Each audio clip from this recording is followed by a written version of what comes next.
Yeah, Subhani. Hello? Yeah. This is called Javata. Alex from your number. Call Alex. Did you try to call me? Yeah, man. నేను mail idea బలాగండ but it's okay right I have got in that okay All right. Okay.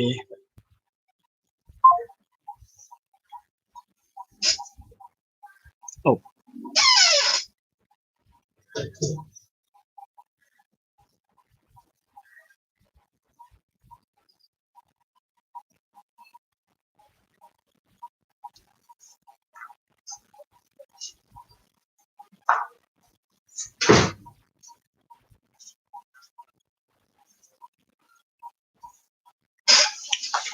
Okay, good afternoon, guys. Today we'll be talking about job performance. But just before we go into job performance, I will tell you what has happened in the last couple of weeks, and we have completely finished all the areas what you should be what is expected from you to attend for your assessment number one during the course of this week, that is within next 4 5 days. We will send you all the details through Moodle how this first assessment is going to be done, because that is how is going to be conducted. Originally it is supposed to be in class. Now we're planning to do that in the online. So we have to finish that in the first week, and we'll keep you informed on how it is going to happen.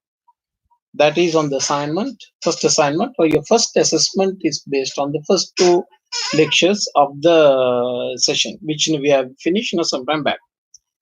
Now the lecture number 4, and this will be tested early by about another 2 weeks no time, 2-3 weeks in time. This will be assessed from you. Okay. Now, when we talk about a subject by the say organization, people management is very important, because the people are the elements or the assets of an organization perform for an organization. Finally, they are the people who are bringing their labor into that organization to convert input into outputs. So that performance has to be monitored and managed well. If it is not monitored and managed well, sometimes it may go waste. So organization world over actually really spend a lot of time how these managing people for organizational performance is done, and that is one of the primary objective of any managers, not only the human resources management. Now, in this particular area, what you will be learning is the concept of performance. What do you mean by performance? We look at two ways. One is the organizational performance, and the other one is the job performance. Then, what is performance management? Most of the big organizations today talks about performance management. So what is that? What are the elements go into performance management, and how it is done? Then how do you improve job performance? Because why that particular element is quite important. You take for instance somebody joining an organization is a new person. They don't know what is the organization. They may know the production of what they sell, but they may not know how it is made, how the sales is done, how the marketing is done, and how the organization processes are working, right? We have to get the signatures and all those things. They don't know. Not only the frontline activities, even the backline activities, the back room activities. How does the HR function? How the manufacturing functions? How the logistics function? They don't know.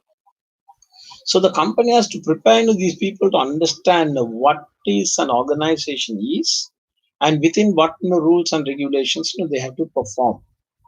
So that is a continuous process, because somebody is not coming for one day, it is not going to change. They're not going to learn everything within one day or 1 week or whatever it is. That is one. Other one is the technology is changing.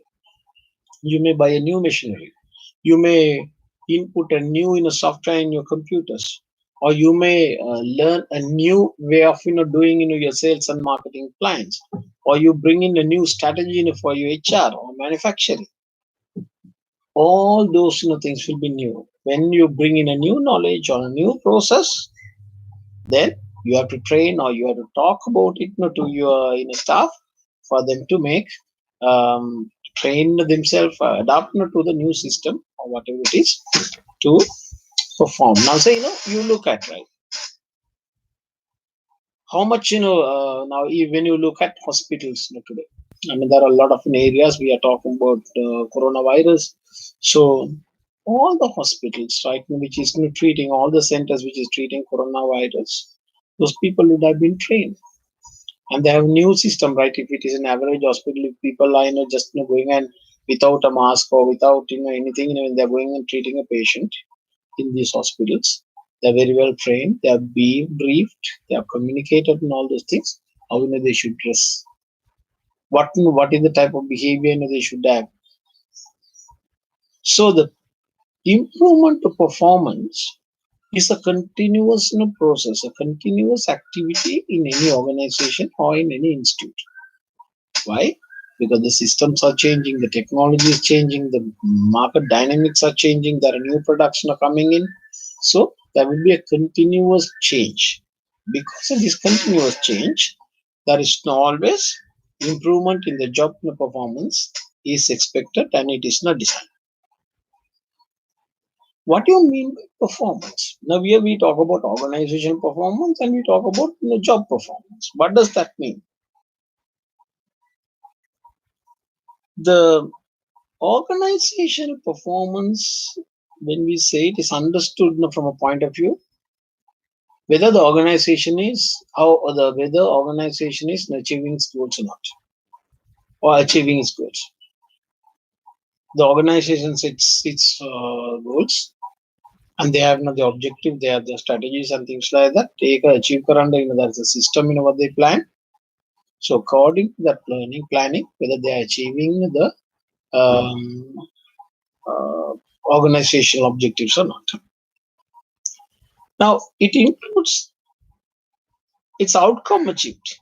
It's basically output, or within what particular, within what environment they are achieving it, with what situation they are achieving it. How much each and every individual has contributed towards that. What is the flow staff have done. So there'll be different performance of different people. So each and every person in the organization may not contributed the same proportion. They have contributed in a different way. Now, say when you are doing study, somebody will study for 1 hour, somebody will study for 5 hours, somebody will study for about 10 hours. It is not the same way everybody does.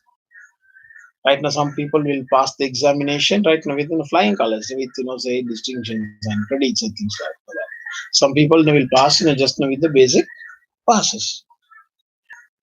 All that is individually monitored when we talk about organization performance. Why we do that is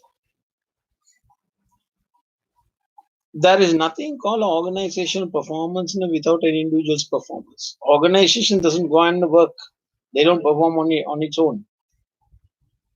The organization performance means that is the people performance, the job performance of the employees, whether they are directors or managers or frontline staff or field staff or whatever the name you call it. You can call them in executive grade, you can call them non-executive grade, you can call them field staff, any designation.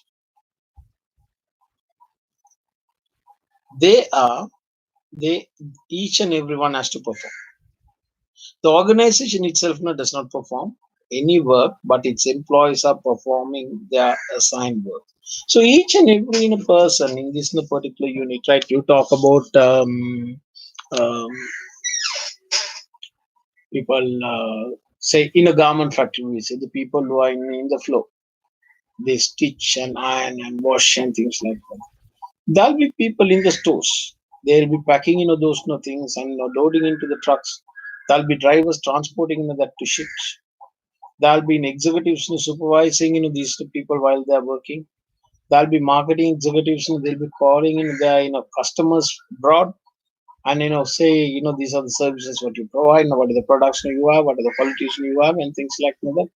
There'll be a finance division, there'll be accountant, now there's a finance director, and there'll be accounts clerks, they will make sure that all the payments and are going on time, and it is the receivables are taken on time. And there'll be HR division, there'll be HR managers and executives. They will make sure that what type of people do the organization needs, what type of people you have to take in our organization. So all those things, whoever works in a particular organization, that particular job, their job is very much defined, and each and every one has to perform their duty. When each and every one perform their allocated duty only, the organization will achieve its objected goals, the objective of their goals. So all the combination of all these people's performance is called the organizational performance. So individual performance, the sum of individual performance is what we call the organizational performance. So in this particular situation, what happens when the people don't perform? We see that in a class, sometimes people don't perform. It's not only in the school class, right? Now say how many people pass O levels, how many people pass A levels, how many people pass college levels, based on the ability, based on the understanding, based on the understanding, knowledge, based on the what you call motivation, right? I mean, people put efforts and pass examination. The same way, according to their ability, their motivation, and the environment, right? What the company is giving them, based on all those things, they collectively perform for the organizations to achieve its objectives. Now, the job performance refers to how employees behave in the workplace and how well they perform their job duties assigned to them. Now, the organization sets performance targets to everyone. Sometimes it's very quantifiable. Now, if we are talking about the salespeople, from a salesman's life, right? If you are setting a sales target, it's easy for people to measure that, because sales targets are always set like number of units, say 100,000 kilos or 5 metric tons you have to sell, or you have to sell so much of cases, or you have to sell so much of value of business turnover. In every way that can be quantified. In a marketing in a person's level also, sometimes or most of the time it can be quantified. We need so much of percentage market share from this particular brand, or we need so much of profitability from this particular brand. All those things are quantifiable. Measure කරන්න පුළුවන් ඉන්න ගතිගුණයක් තියෙනවා. But in organizational performance, all the areas, it does not mean all the things are measurable, quantifiable like that. Now take for instance human resources manager. It's very difficult sometimes, and they are in a particular job, we can't give them a target, right? Like, so sometimes the performance objectives are measured in a qualitative manner also. Otherwise, what happens that people will find it very difficult when you are doing a performance um, appraisal, we say, right, a performance measurement karna kuda, if you don't have either quantitative or qualitative measures targets, we find it very difficult. Now the organization sets the performance targets for individual employees. So when every individual employee's targets are set, automatically that will adapt to the organization's objectives. Also, when you set targets for individuals, it is not only achieving the sales targets. Some targets are, we say, right, reduce waste, reduce accident, health and safety targets, reduce waste, lean management targets, reduce time of manufacturing, efficiency targets. I mean, for working in hour, right, every hour you have to produce 500 metric tons or 100 metric tons or something like that, which is a productivity target. So targets in different areas are different. But you are talking in an environment like manufacturing is different than in marketing and in HR.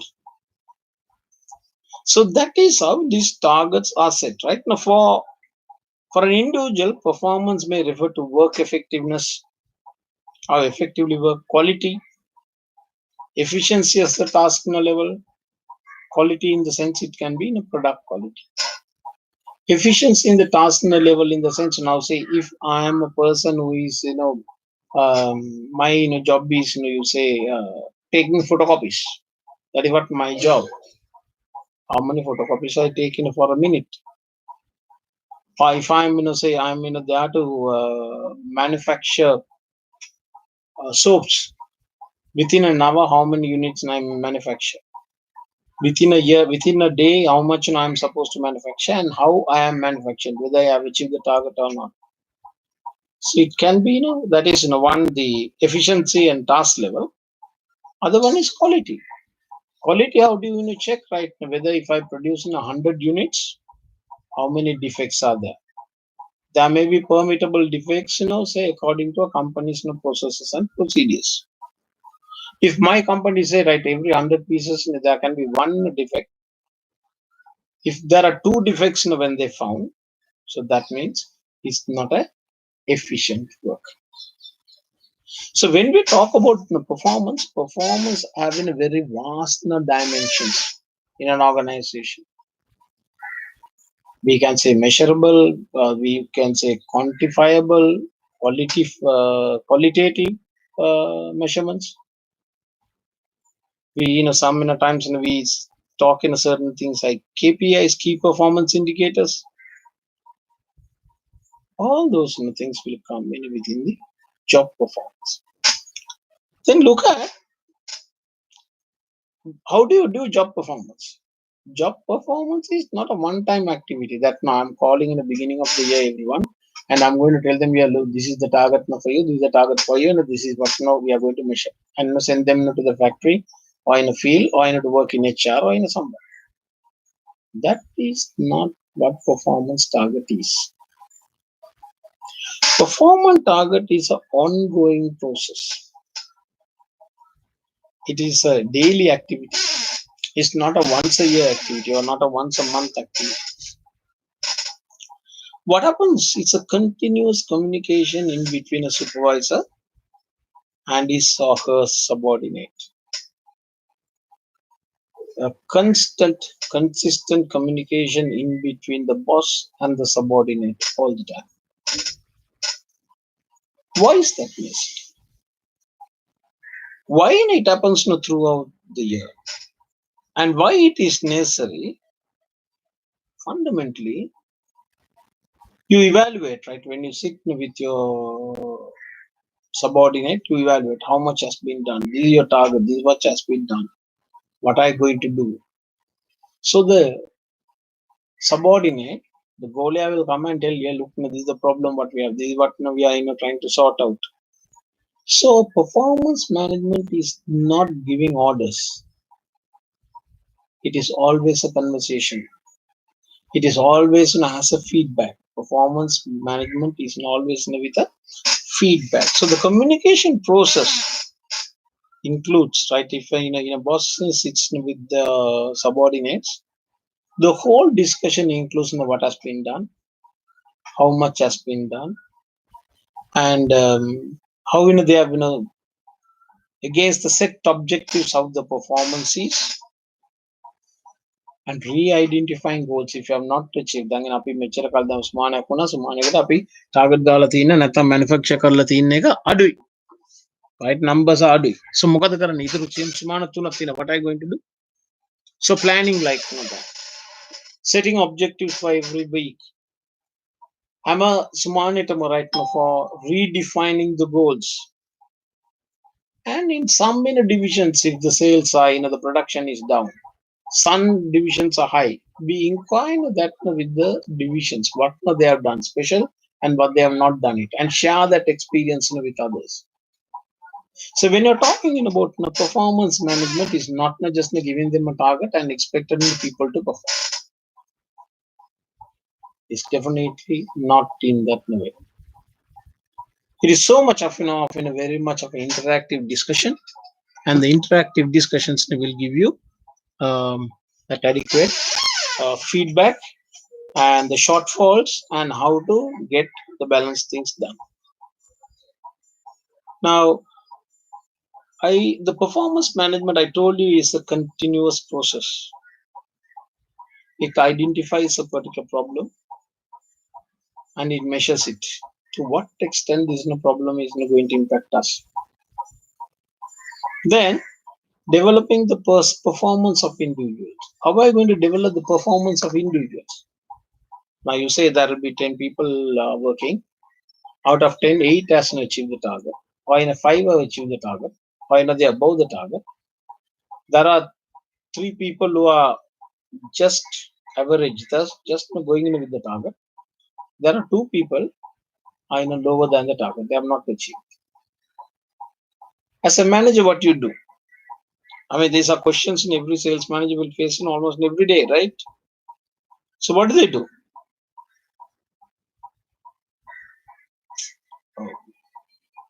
See, what happens is, this is where the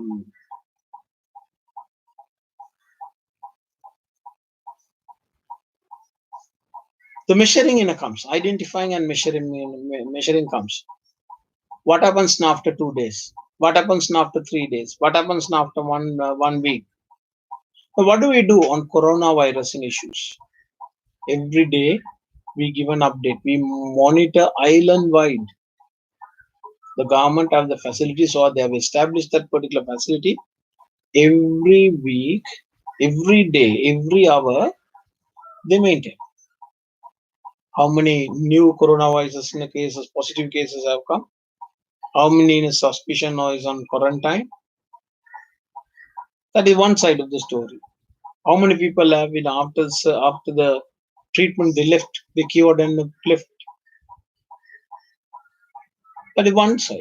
Other side, we also get updated on how many people violated the curfew, how many vehicles are under custody. So, look at identifying what is happening, what is not happening, one of the key features of performance management. If we don't know where we are, we don't know what is our next step is. So in whatever the case, we have to critically understand to realize where we are. So identifying is quite a key factor for that. Then what you do, measuring. Where we are, we will measure against why it has happened like that way. How much raw material we have at the moment, how much time left. These are the things what happens in the measuring. Then what happens, you developing the performance. If you see one area is lacking, or one machine out of 5 machines are performing, one machine is lacking, we'll talk to the supervisor and the people who are working in that machine. In sales, in the field, if one particular area is not performing well, we'll talk to that area and correct the situation. We'll talk to them. So individual performance in the guidelines are very, very critical for this in a business. So individually, identify, them in a way, their performance, and also we give them adequate support, feedback, right now for them how to come out from that situation. So we do identifying, measuring, then we'll do developing the performance of individuals and teams. How do you develop the individual of teams? We may train them, we may give them in a short training. We may give them some sort of incentives to point them to go and convince. With the goal aligning in a performance with the strategic goals of the organization, what happens is when you set the goals also, when you set objectives for your people, you also have to take into consideration these organizational goals and the organizational uh, practices and things like that. Okay, so this is what we talk about performance management. Now, when we come into, there are three elements which is quite important for performance. This is the theory, a model developed by Boxell and Purcell. First is the ability, the person who is doing the job and his ability. Okay, ability means hacky hour, right? Now we call it hacky hour. Karanda pulwan dena tamadaya. The skills, right? That is very much necessary. What happens if you don't have the skill? You have to learn it, and it may sometimes without learning it, it's very difficult, right? Now, if you are a fisherman, you go to say fishing, in the sea, and you'll be there in the sea for about 2 weeks in those big boats. If there is any disturbance in the environment, if we don't know fishing, and if we don't have any particular ability to survive in a ship or in a boat, you find it very, very difficult. So look at, it's not easy, right? Now when you really look at, it's not easy. So this is what we see, the ability is one of the key things what the organization trains now. The second one is the motivation. Right? I mean, single when you say we call it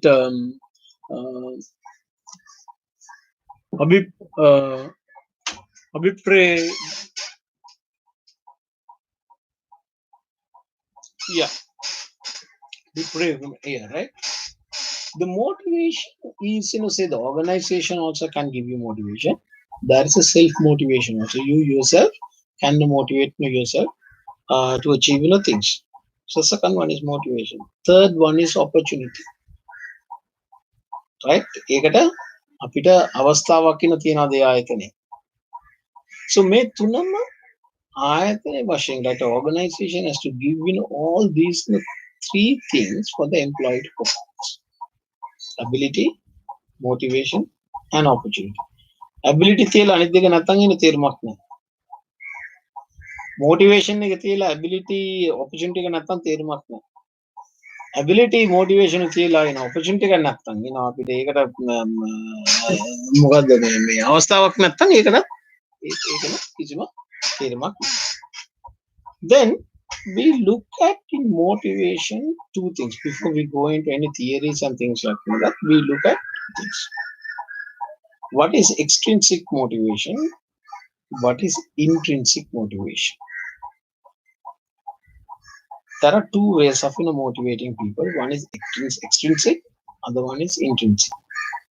Now, the primary difference in between these two,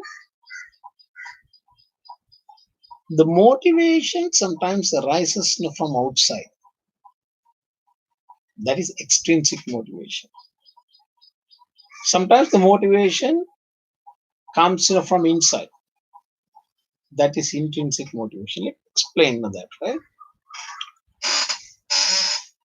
We will do certain things. Means balangina. So we have to wear a nice tie. So I try to buy a nice tie and wear it because somebody is looking at me. I will do very well because I can't say face if I fail in this particular thing, if I fail in this particular thing, mata lajja vendu. If I fail in these things, I won't be able to get the next promotion, because you have to do in a certain things when people have to look at. So these extrinsic motivation elements that come from outside, we do that. We all of us do that. Okay? The other set is called intrinsic motivation. Intrinsic motivation comes from inside. I have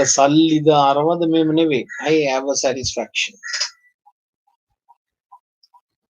When I finish that, I'm very, very happy about it. Now, say some of you all know, you can say, right? My father is a businessman. So, I'm one of the directors in that particular business. Actually, my main degree diploma because father business. But still, when you finish your degree, you will be intrinsically motivated. Your motivation comes from from inside, because you are a qualified man. Now these two things are some of the when you are planning the rewarding systems in organizations, it becomes very key. Okay, it becomes very, very key things when it comes to when you have motivational things when you are planning. When you are trying to define the motivational activities in an organization, this intrinsic and extrinsic motivation becomes a very, very important thing. How that intrinsic motivation can be given, how the extrinsic motivation can be given, all those things has to be decided and planned. Now, the job performance doesn't mean that you have to give an intrinsic motivation and extrinsic motivation only. We should understand there are so many other ways the job performance can be improved. People are happy about incentives. There is nothing, no second word about it, right? You give them either intrinsic motivation or extrinsic motivation, that's fantastic. There's nothing wrong about it. But there are a lot of other things for better job performance. I'll give you a list right now. You should have seen this list, because this presentation is already in Moodle. Redesigning the job, delegation of authority,